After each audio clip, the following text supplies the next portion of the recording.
And on this National Day of Service, let us serve, no matter how small our contributions are, but let us serve. Someone once said, when we know better, we can do better. Yes. Oftentimes we're called upon to serve, and we don't want to serve. But I'll leave you with this.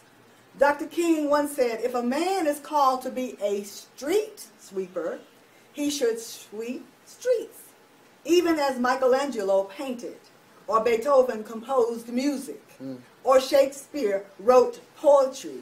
He should sweep streets so well that all the hosts of heaven and earth will pause to say, here lived a great street sweeper who did his job well.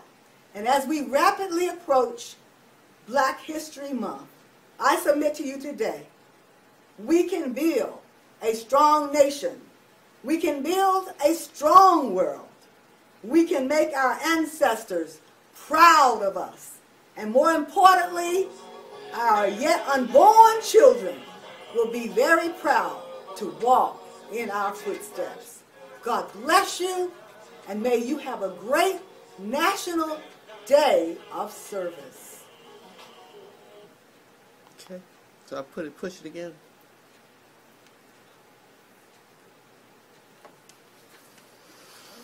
Yeah, that's good.